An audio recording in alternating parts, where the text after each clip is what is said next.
ఒక్కసారి కొమ్మూరి గోల్డ్ కి కాల్ చేయండి. తాకట్లో ఉన్న మీ బంగారాన్ని విడిపించి మార్కెట్ ప్రైస్ కి వాళ్ళు కొనుక్కుని మిగతా డబ్బులు మీకు ఇచ్చేస్తారు. నమస్తే, welcome to our channel. Ugadi నుంచి కొత్త పంచాంగం స్టార్ట్ అయిపోయింది. మరి ఈ చైత్ర మాసం ఏప్రిల్ నెల నుంచి ఏ ఏ రాశుల వారికి ఎలా ఉండబోతుందో తెలుసుకుందాం. మనతో పాటు ఉన్నారు రవికిరణ్ శర్మ గారు. గురుగారు నమస్తే. నమస్కారం అమ్మ. గురుగారు, ఏప్రిల్ నెలలో వృషభ రాశి వారికి ఎలా ఉండబోతుంది అంటారు? ఏప్రిల్ నెలలో వృషభ రాశి వారికి వృషభ రాశి అధిపతి శుక్రుడు కాబట్టి శుక్రుడు వ్యయస్థానంలో ఉన్నాడు. వ్యయం అంటే ఖర్చు. అందువల్ల ప్రథమార్థం అనుకూలంగా ఉంది, ద్వితీయార్థం ప్రతికూలంగా ఉందని చెప్పచ్చు. ముందు 15 రోజులు కూడా ఖచ్చితంగా అనుకూలతలు అనేవి ఈ రాశి వారికి ఉన్నాయి.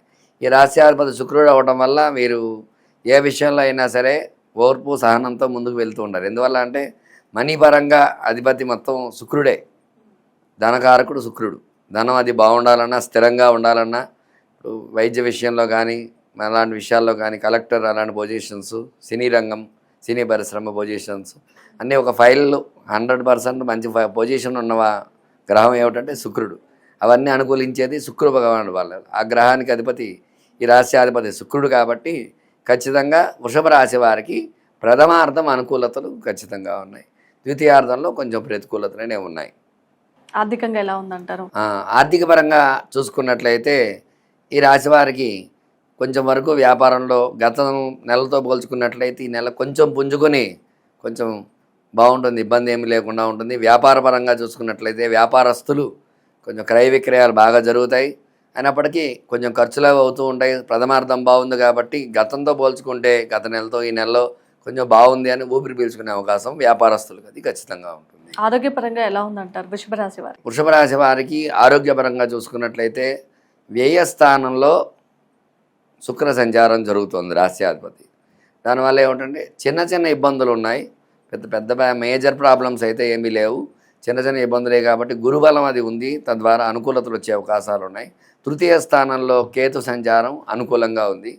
దశమ స్థానంలో ఈ యొక్క రాహు సంచారం అనేది జరుగుతుంది దశమ స్థానంలో. అలాగే ద్వాదశ స్థానంలో కూడా ఈ యొక్క శని సంచారం అనేది జరుగుతుంది. మొత్తం మీరు చూసుకున్నట్లయితే ఈ సంచార స్థానాలను బట్టే వీళ్ళకి ఫలితం అనేది మనకు వస్తుంది. కాబట్టి ఆరోగ్యపరంగా వృషభ రాశి వారికి గతంలో ఉన్న అనారోగ్యం నుంచి బయటపడి కొంచెం రిలీఫ్ అయ్యే అవకాశం అనేది ఈ నెలలో ఖచ్చితంగా ఉంటుంది అన్నమాట. ఈ రాశి వారికి వైవాహిక జీవితం ఎలా ఉండబోతుంది? వైవాహిక జీవితం విషయం చూసుకున్నట్లయితే ఖచ్చితంగా అనుకూలతలు ఉన్నాయి, మంచి సంబంధాలు వస్తూ ఉంటాయి. ఖచ్చితంగా ఈ నెలలో పెళ్ళి అయ్యే యోగం, ఖచ్చితంగా వివాహ యోగం అయ్యే అవకాశం ఖచ్చితంగా ఈ రాశి వారికి ఉందన్నమాట. ఈ వృషభ రాశి వారికి వ్యాపారంలో ఎలాంటి అనుకూలాలు ఉన్నాయంటారా? వ్యాపారపరంగా చూసుకున్నట్లయితే చిన్న చిన్న ఇబ్బందులు ఉన్నాయి. గత నెలతో పోల్చుకున్నట్లయితే ఈ నెలలో కొంచెం పర్వాలేదని ఊపిరి పీల్చుకోవడానికి అవకాశం ఉంటుంది. ఎందువల్ల అంటే కొంచెం గత నెలలో గ్రహస్థితి ప్రతికూలంగా ఉంది వృషభ రాశి వారికి. ఈ నెలలో మన ఉగాది నుంచి కొన్ని గ్రహాలు మారటం ద్వారా అనుకూలతలు వచ్చే అవకాశాలు ఉన్నాయి. తద్వారా వ్యాపారం అభివృద్ధి అది బాగుంటుంది. అయితే డబ్బు పరంగా అయితే కొంచెం ఖర్చులు అవి అవుతూ ఉంటాయి. డబ్బు విషయంలో కొంచెం జాగ్రత్త వహించాలి, ఎవరిని నమ్మకూడదు, కొంచెం ఇబ్బందులు పడుతూ ఉంటారు. ఈ వృషభ రాశి వారు ఏ రత్నాన్ని ఉపయోగిస్తే మంచి ఫలితాలు ఉంటాయి? వృషభ రాశి వారు డైమండ్ పెట్టుకున్నట్లయితే అనుకూలతలు ఉంటాయి. ఎందుకంటే రాశి అధిపతి శుక్రుడు కాబట్టి శుక్రుడికి డైమండ్ ఇష్టం కాబట్టి ఈ డైమండ్ రత్నం పెట్టుకున్నట్లయితే అనుకూలతలు వచ్చే అవకాశాలు ఉన్నాయి. ఈ లగ్నాధిపతులను బట్టి కూడా మనం ఈ లగ్నానికి ఈ రత్నం అవసరం అవుతుంది కాబట్టి ఆ డైమండ్తో పాటు ఆ లగ్నం ఏ లగ్నం అయితే ఆ రత్నాన్ని కూడా ధరిస్తూ ఉంటే ఖచ్చితంగా ఈ రాశుల వారికి అనుకూలతలు వస్తూ ఉంటాయి. గురుగారు, వృషభ రాశి వారికి మరి ఏ భగవంతుని పూజిస్తే ఇంకా మంచి ఫలితాలు ఉంటాయి? వృషభ రాశి అధిపతి శుక్రుడు కాబట్టి శుక్రవారానికి అధిపతి అమ్మవారు కాబట్టి ఖచ్చితంగా దుర్గా అమ్మవారికి విశేషంగా కుంకుమార్చన చేసుకోవటము, అలాగే దుర్గా సప్తశతి పారాయణ అంటే చండీ పారాయణ అని చెప్తూ ఉంటాం.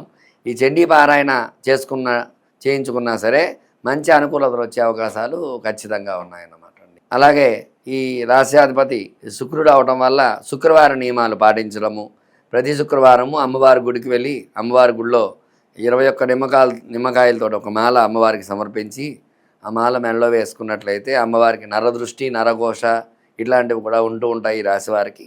అలాంటి దృష్టి దోషాలు, నరదృష్టి నరఘోషం నుంచి కూడా విముక్తి అయ్యే అవకాశం ఖచ్చితంగా. గురుగారు చాలా చక్కగా వివరించారు. ఉగాది నుంచి కొత్త పంచాంగం మొదలైంది కాబట్టి ఏ ఏ రాశుల వాళ్ళకి ఎలా ఉండబోతుందో తెలుసుకోవాలని అందరికీ ఆసక్తిగా ఉంటుంది. జ్యోతిష్య రత్న వేలూరి రవికిరణ్ శర్మ గారి అపాయింట్మెంట్ తీసుకొని మీకున్న సమస్యలకి పరిష్కారం తెలుసుకోవాలనుకుంటే కింద స్క్రోల్ అవుతున్న నంబర్కి కాల్ చేయండి.